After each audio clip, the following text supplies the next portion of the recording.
All right, buddy, what do you have me here for today? Okay, today we're going to be discussing sexualization of Fire Emblem characters. And now, I'm not going to say over-sexualization, because that would imply that I think it's more of a bad thing than it really is. No, it's a good thing in this series. I mean, it's all right. We all love to get teased a little here and there with both men and women. Little eye candy never hurt anybody. But when it gets like almost every female character in a game, that's when it kind of gets ridiculous. And like right here, I'm showing what Summer, Lucina, and Ike could look like. These are not legitimate in any way, shape, or form, but I thought it'd be really cool to show you guys. Well, with what you just showed me there, though, too, those actually would make sense. Everyone thinks summertime to be everyone's in bikinis, and with Ike being the muscle head that he is, him in that Speedo shorts, well, that makes sense. That would be pretty cool, honestly. And Lucina in her bikini, that's understandable. It's not like she's in string-tight bikini outfits, you know, where and I actually thought it was legitimate at first, that Lucina picture, but then I found out quickly that it wasn't. I was actually kind of disappointed.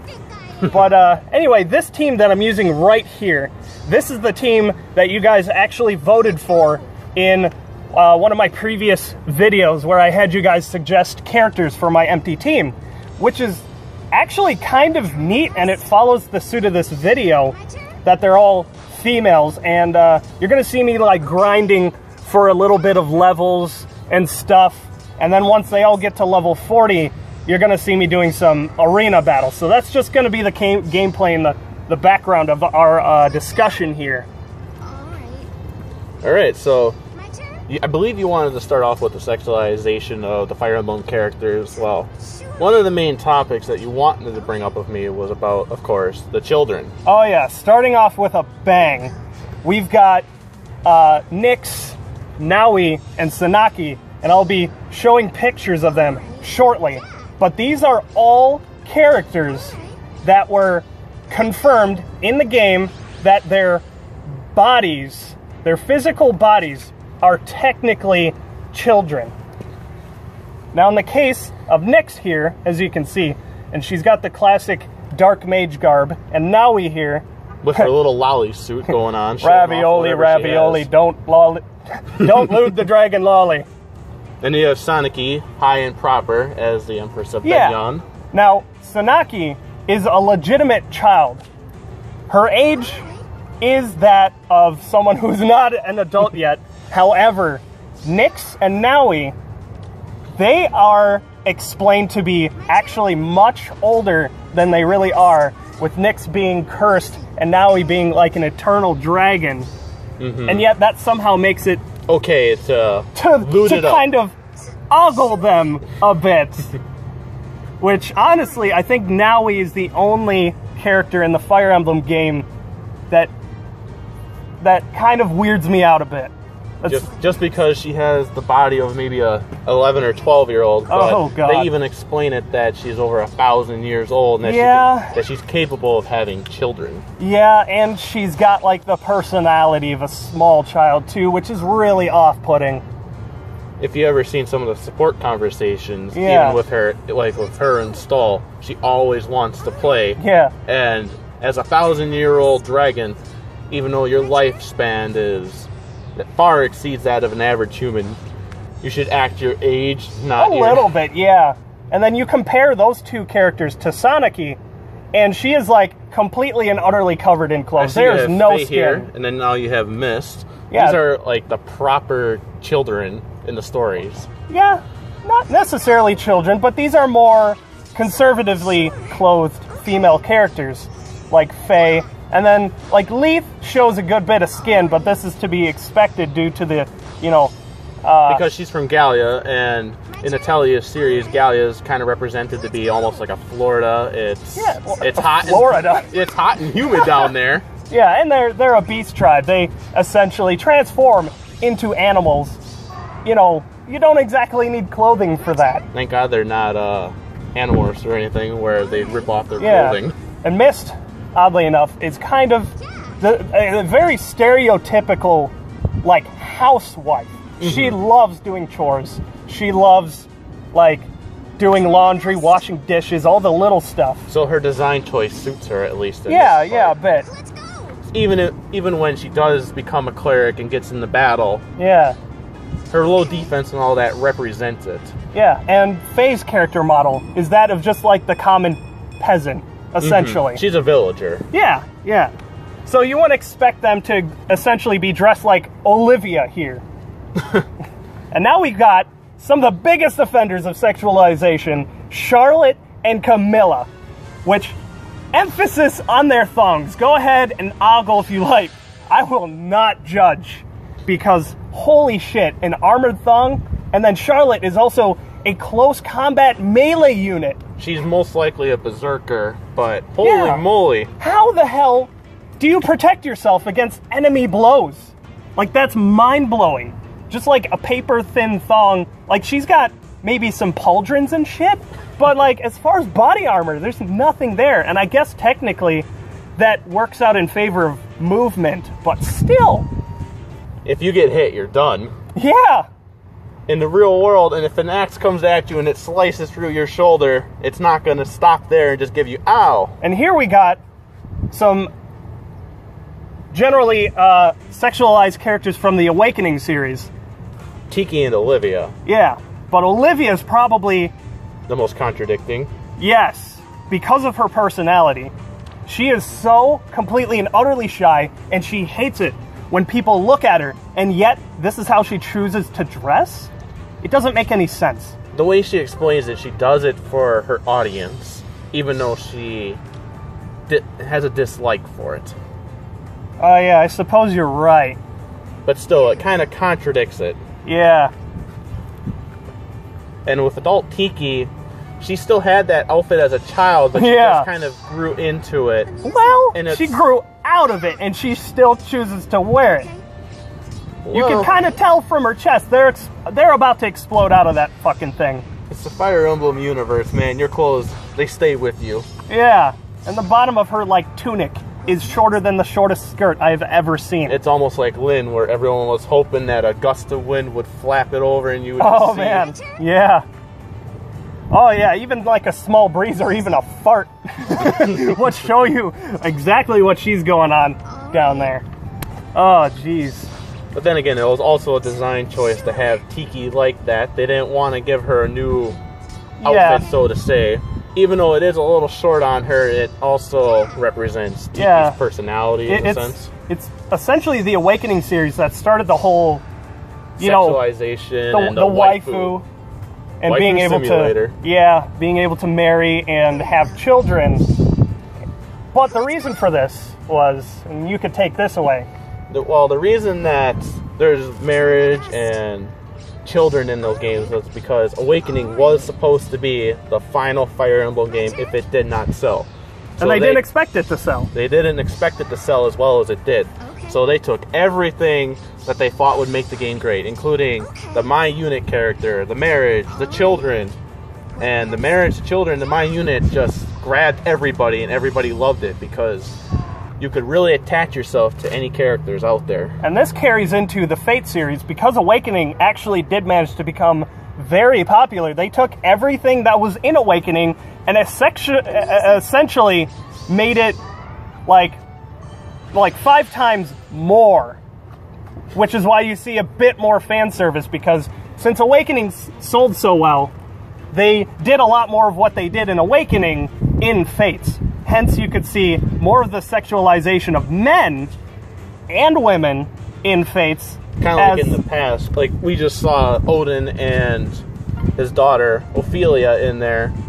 They're literally just fan service because Owen became Odin, but Owen was a popular character because of his rambunctiousness. Yeah. And I'm actually pretty glad that they started to, like, bring males in on this action. I think they had males in it, they just didn't have them ripping off their shirts for everybody. Oh yeah, we're going to be getting to that next. We've got a couple examples of some manly, burly men.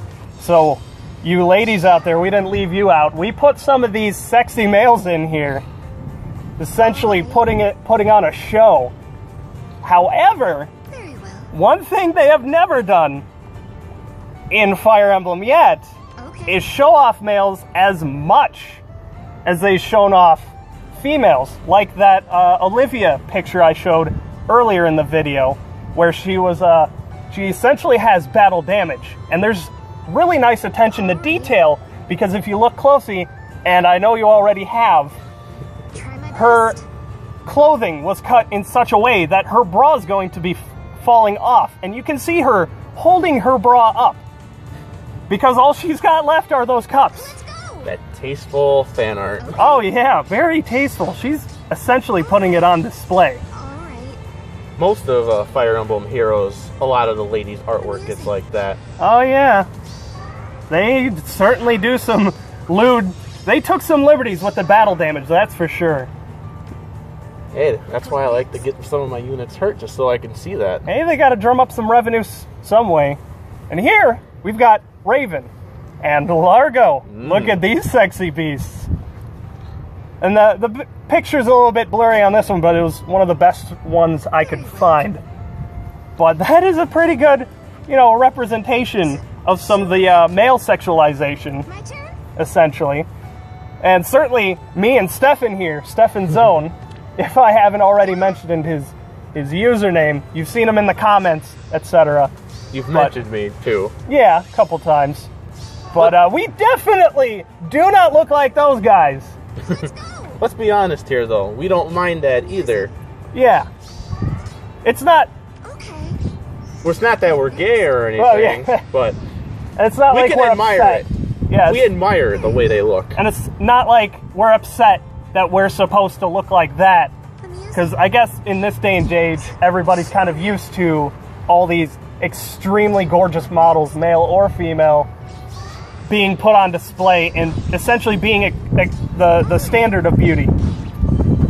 However, comparing models to drawings and all that, it's a little eccentric, don't you think? Oh yeah, go trolling around DeviantArt, go see the kind of shenanigans anybody has drawn about anything. However, though, we're not upset that Largo and Raven and all that look like that. But also, Raven kind of represents what an axe user would be. And here we have examples of females in the series that are completely and fully armored. That actually represent what their job class is. Oh, yeah. Like, they totally make logical sense that they would be seeing a lot of combat and would essentially want to protect themselves, as opposed to fucking Charlotte. Try my best. Who thinks a silk thong will protect her enough, maybe from UTIs and diseases and whatnot, as opposed to running around nude, which I'm sure we would all prefer. Minerva is a good example of being the fully dressed battle woman in this day and age, because even though she's a Draco Knight, she dresses the part. She's dressed for battle. She's seen a battle or two. She's not like Charisse, who is a wyvern rider, but she's not equipped to be one, because a lot of her clothing is just a lot of silk and whatnot. It's not like Minerva's, where she's covered head to toe in steel plating for protection. Imagine that Camilla has some serious chafing whenever she rides her wyvern. Ooh. Considering that those especially sensitive areas aren't very covered. So I imagine those could rub up against the scales of a dragon. That couldn't feel too great. I also see up here, ooh, you got Volk. You must be trying to think of all the good-looking men in Fire Emblem. Oh, look at this. And Stefan. Oh, you know I have a fetish. So now this is an example of sexiness, but on a suave and cool level. Fire Emblem has had that history of having the suave and cool characters without having them rip open their shirts and showing off their 12 packs to the men and the women of the series. And there's an air of mystery to these characters as well.